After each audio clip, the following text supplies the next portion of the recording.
Hey everyone, we're working hard to get our first 1,000 subscribers, sign up and you won't regret it. The first time I saw her again, she was wearing a Burger King visor. Not the, I stopped by for lunch, kind of visor. The, I work here now, kind. I almost kept walking. Reflex. Muscle memory from a marriage that taught me how to avoid conflict by shrinking my own world. But then she looked up from the register and froze like she'd just watched a car skid into an intersection. Same face. Same eyes. Just rearranged by life. For a split second, I felt something close to satisfaction. Then guilt tried to climb in right behind it, like it had a key. And right after that, anger. Old, loyal anger. The kind that doesn't leave, it just changes clothes. I turned toward the self-order kiosk so I wouldn't have to do the whole awkward recognition thing. My stomach wasn't even hungry. I'd pulled off the highway because I needed caffeine and a place to sit for 5 minutes. I'd been driving since sunrise, bouncing between job sites, thinking about deadlines and invoices and the kind of problems that can be solved with math. Then I saw her. And suddenly I was back in a different world, where problems weren't solved. They just got renamed.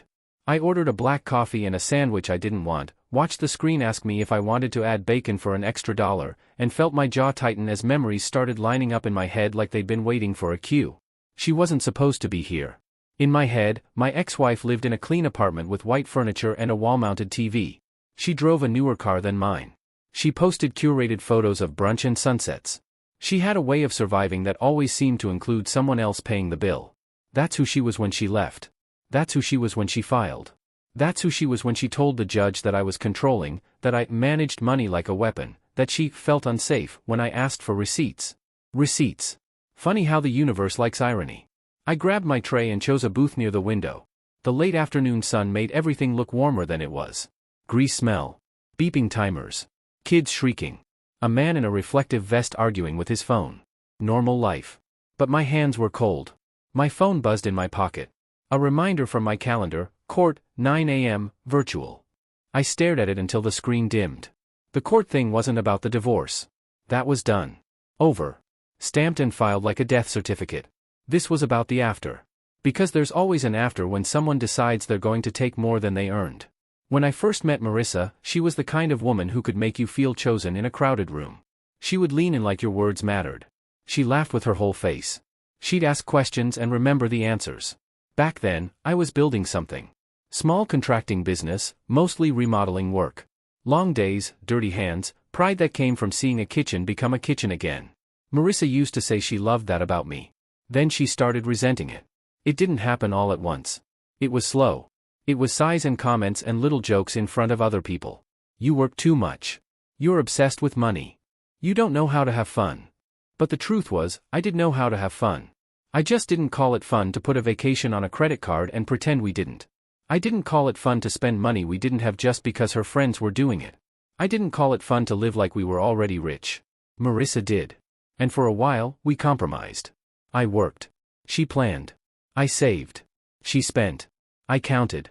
She said counting was toxic. Then came the business idea. She said she wanted to feel independent. She wanted her own thing. She wanted to build something like you did. I was naive enough to feel proud. It was a little online boutique, handmade jewelry, custom pieces, gift boxes.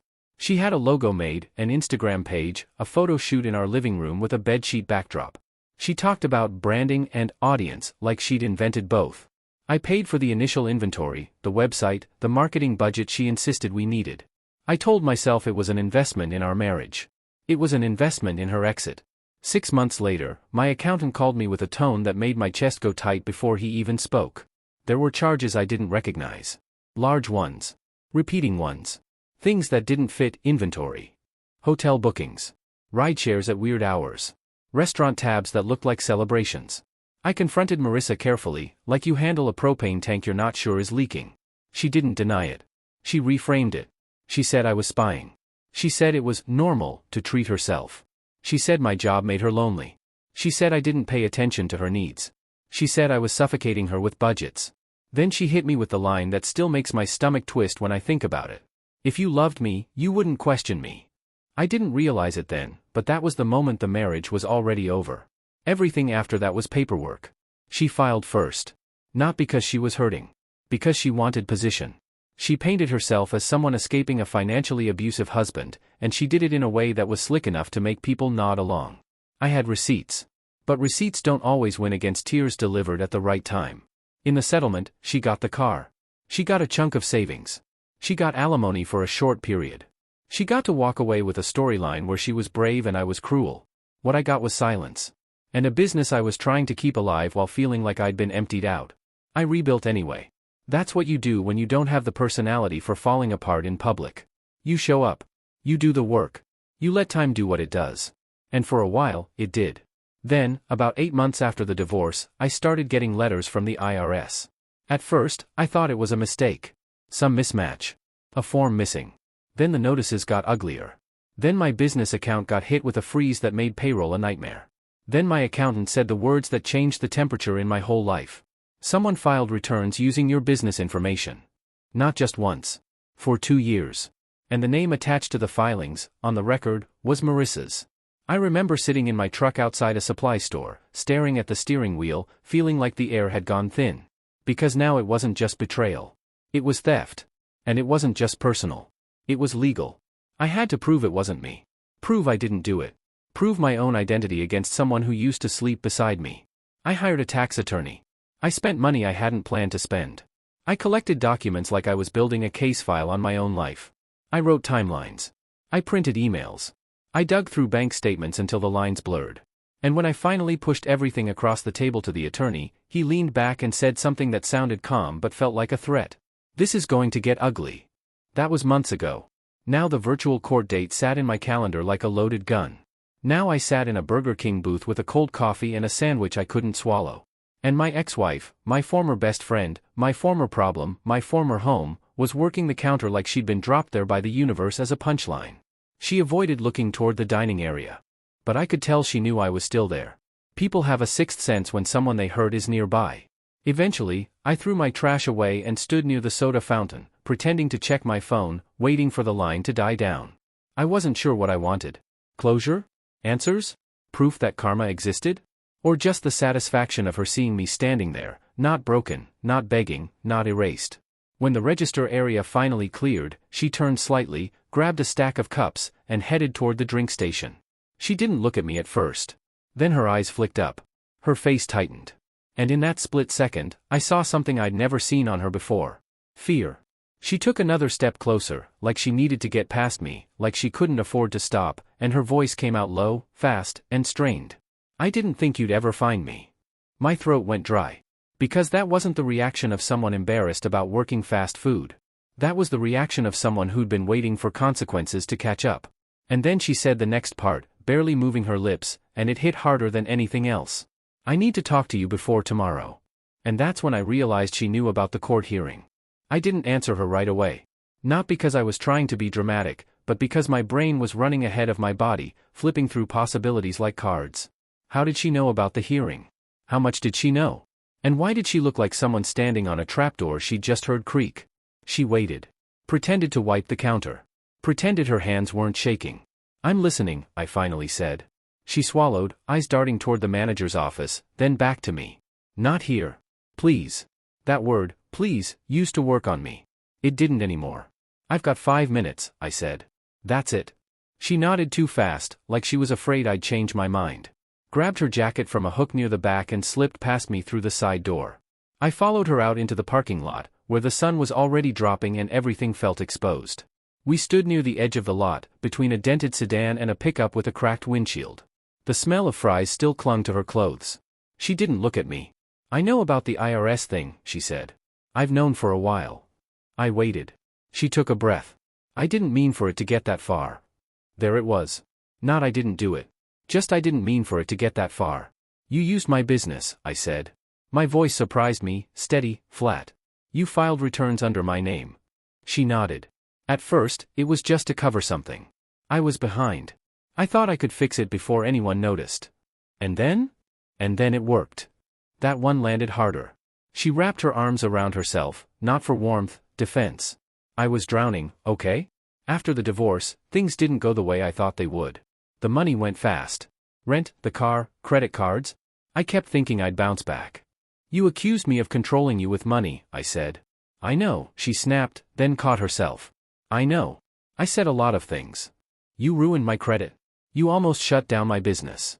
Her eyes finally met mine. Red-rimmed. Exhausted. Real. I didn't think they'd audit you, she said. I thought they'd come after me if anything. That's not how taxes work. I know that now. Silence stretched between us, filled with the distant hum of traffic and the beep of the drive-through timer behind the building. Then she said it. They're offering me a deal. My jaw tightened. Who's they? The government. The investigators. They interviewed me last month. That explained the fear. They want a full confession, she continued. They want documents. Timelines. Access to everything. And in exchange, they'll go lighter on the charges. I laughed once. Short. Sharp. Let me guess. You came to ask me to help you. Her shoulders sagged. I came to ask you not to destroy me. There it was. The real ask. She rushed forward, words spilling now. If you tell them you were involved, just a little, they won't push as hard. My lawyer said if we present it as a joint financial decision, it changes everything. I stared at her. You want me to lie? Under oath. Not lie, she said quickly. Reframe. I shook my head. Unbelievable. Please, she said again. I'll pay you back. I'll sign whatever you want. I'll waive alimony. I'll give you the car. I can't go to prison. Prison. That word finally made it real for her. I studied her face. The same woman who used to tell me I worried too much. Who told me consequences were a mindset problem. Now she was standing in a Burger King parking lot, begging the man she betrayed to save her from the law. I'm not doing that, I said. Her eyes widened. You don't understand. If you go in there and tell them everything. I already did. That stopped her cold. I cooperated months ago, I continued. Gave them documents. Statements. Access. Everything. Her mouth opened, but no sound came out. They know it was you, I said. They've known for a while. Her knees visibly buckled, and she leaned against the car behind her. You let me think, she whispered. I didn't let you think anything. You never asked. She slid down until she was sitting on the curb, visor tipped forward, hiding her face. I was supposed to get ahead, she said quietly. That's all I ever wanted. To not feel small. I felt something then. Not pity. Not anger. Clarity. You didn't want to not feel small, I said. You wanted to feel superior. She flinched. I checked my watch. My 5 minutes are up. She looked up, panic flaring. Wait. There's something else. I paused. They showed me something during the interview, she said. Something I didn't expect. What? She hesitated. Then pulled her phone from her pocket, hands trembling. They traced where some of the refund money went. I already knew the answer. But I let her say it. There was an account, she said. Not mine. Not yours. My stomach tightened.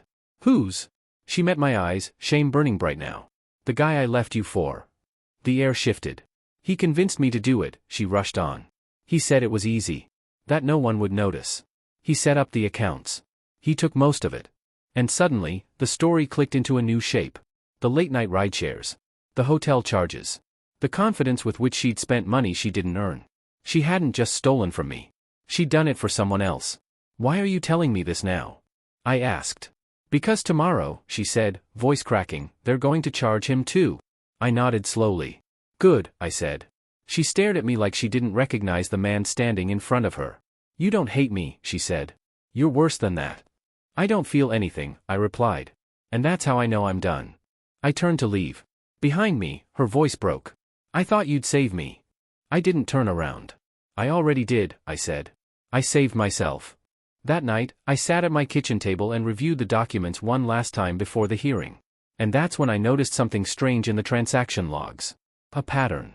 A final transfer that didn't line up with her story. A payment made just weeks ago. At a place I recognized instantly. Burger King. And the note attached to it made my chest go tight. Final repayment. I didn't sleep that night. Not because I was anxious about court. I'd already lived with that anxiety long enough for it to calcify into something dull and manageable, but because of that line item. Final repayment. Burger King. It didn't make sense on the surface. Fast food payroll didn't exactly scream money laundering. And yet, there it was, a transaction routed through a prepaid corporate card tied to one of the shell accounts the investigators had flagged. The amount wasn't huge, but it wasn't small either. Clean. Recent. Deliberate. I pulled every statement again. Cross-checked dates.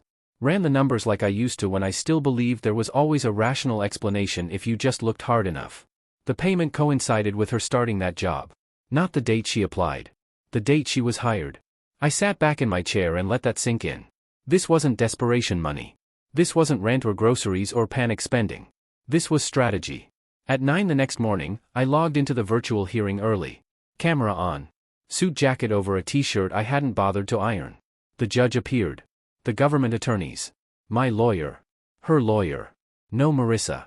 At first, no one said anything about it. Technical issues happen. People run late. Excuses are currency in legal rooms. Then the judge asked where the respondent was. Her lawyer cleared his throat. Said they hadn't been able to reach her since the night before. That's when my phone buzzed. A text. Unknown number. I need you to understand something before this goes further. I didn't respond. The hearing continued without her. Evidence was summarized. Timelines established. Words like intent and misrepresentation floated around with clinical precision. Then the judge paused. Given the respondent's absence, he said, and the evidence presented, I am issuing a bench warrant effective immediately. There it was. The thing Marissa had been running from. The thing she thought she could bargain her way around. The hearing ended. Cameras went dark. My lawyer stayed on a few seconds longer. You okay? He asked. I nodded. I think so. He hesitated. There's something else. The investigators flagged an unusual compliance note late last night. Something came through after hours. About the Burger King payment? I asked. His eyebrows lifted slightly. You saw that? I did. He leaned back. That payment wasn't wages. It wasn't payroll. It was routed through a franchise operating account under a different name. I felt my pulse pick up. Go on. Marissa wasn't just working there, he said. She was cooperating. That word landed differently than I expected. Cooperating how? She agreed to act as a point of contact, he said carefully. For someone else. My mouth went dry. The guy she left me for. Correct. They believed he'd try to move money once charges became imminent. She was supposed to signal if he did. And the final repayment? My lawyer exhaled. That was the signal. I stared at the screen, pieces locking into place. Burger King wasn't a coincidence. It was cover. A public place. Cameras everywhere. Predictable shifts. A low-profile environment where meetings wouldn't raise suspicion. A place no one would associate with federal cooperation. She thought she was buying leverage, I said. Yes, he replied. She thought if she helped them catch him, they'd go easier on her. But she disappeared. She panicked, he said. Or he did. After the call ended, I sat there for a long time, replaying our conversation in the parking lot. Her fear. Her urgency. The way she said before tomorrow. She hadn't been afraid of me. She'd been afraid of him. By that afternoon, the story broke, quietly, the way legal stories do when they're still unfolding. Financial crimes. Multiple shell accounts. A cooperating witness who failed to appear. And then, late that evening, another text came through. Same unknown number. He knows. He found the account. I think I messed up. I stared at it, then typed back. Where are you? The dots appeared. Disappeared. Appeared again. At work. I didn't know where else to go. I didn't ask which one. I drove there without thinking it through. That's the part I'll own. I wanted answers more than I wanted distance. The parking lot was half empty when I pulled in. Police cruisers at the far end. Lights off, but present. Inside, the place was quieter than before. Late shift. One employee mopping. Another on fries. Marissa was behind the counter again. But this time, she wasn't alone. Two men in plain clothes stood near the drink station, pretending not to watch her. She saw me the moment I walked in. Her face didn't show relief. It showed resignation. I ordered nothing. Just stood there. She approached slowly, visor gone, hair pulled back tight. They told me to stay, she said. Said it was safer. For you or for them? I asked. She didn't answer. They used me, she said instead. Both of you. I shook my head. No. You used everyone. This is just the part where you don't get to choose the ending. Her eyes filled, but she didn't cry. I thought if I could control the story, she said, I'd survive it. That's what you always thought, I replied. One of the plainclothes officers stepped closer. She noticed. Straightened. This is it, isn't it? She asked me quietly. I looked at her, really looked. The woman who once told me love meant never asking questions. The woman who turned receipts into weapons. The woman who thought fast food was beneath her. Yes, I said. This is it. As they escorted her away through the side door, one of the officers glanced back at me. You did the right thing, he said. I didn't feel victorious. I felt finished. But later that night, when my lawyer forwarded me one final update, about who the money had really been for, and how deep the scheme went, I realized the story wasn't over yet. Because the biggest charge? The one that carried the longest sentence? Wasn't tied to me at all. It was tied to a transfer made in my name, after the divorce was finalized. And I knew exactly who had signed it. I didn't need the file to open to know what it would say. I already knew the handwriting. The signature block might as well have been burned into my memory, the slightly slanted M, the impatient underline beneath the last name. I'd watched her sign things for years. Leases, credit card slips, holiday cards, divorce papers. She always signed like she was in a hurry to get somewhere better. The transfer happened 3 weeks after the divorce was finalized. That detail mattered more than anything else. Because until that date, she could still hide behind shared finances. Behind confusion. Behind the idea that we were still entangled. After that date? She was on her own. And so was the crime. The government didn't need my cooperation anymore. They had timestamps, IP addresses, device fingerprints, surveillance footage from inside a Burger King that showed her logging into a terminal she wasn't authorized to touch, during a shift she wasn't scheduled for, using credentials that weren't hers. The man she'd left me for, the one who'd taught her how to move money, how to stay ahead of consequences, had tried to pull one last transfer before disappearing. He'd assumed she was still loyal. She wasn't. She'd hesitated. Changed the routing. Altered the amount. Left a trail. And then, in what I can only describe as a final act of arrogance, she signed it herself. Not electronically. By hand. She wanted control. She wanted authorship. She wanted to feel like the ending belonged to her. It didn't. 2 weeks later, my lawyer called me while I was on a job site, dust in my hair, drill still warm in my hand. They picked him up, he said. I leaned against a half-framed wall. Where? Airport hotel. He was waiting on a flight that never boarded. And her? There was a pause. Just long enough. She took the deal she was offered. Partial cooperation. Reduced sentence. How reduced? Not enough to walk away. I exhaled slowly. The air felt lighter than it had in a long time. The restitution order came next. That part surprised me. Because I didn't have to chase it. I didn't have to file motions or beg for enforcement. The court ordered it automatically, every dollar she took, every penalty attached to my name, every fee I'd paid to clean up her mess. All of it. Paid back. With interest. It took months. Wage garnishment. Asset seizure. The car. The savings she'd fought so hard for in the divorce.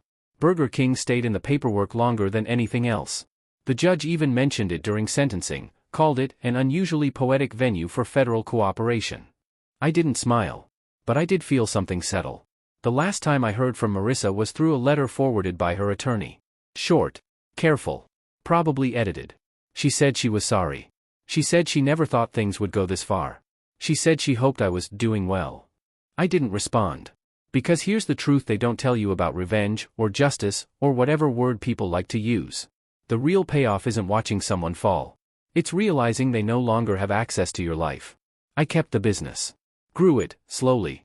Carefully. With boundaries I hadn't known how to draw before. I trust paper now more than promises. I still keep receipts. Not because I'm afraid. But because I'm free. And sometimes, when I pass a Burger King off the highway, I think about how small choices stack up into big consequences. How the place you least expect can become the place where everything finally adds up. She never expected to pay me back that way.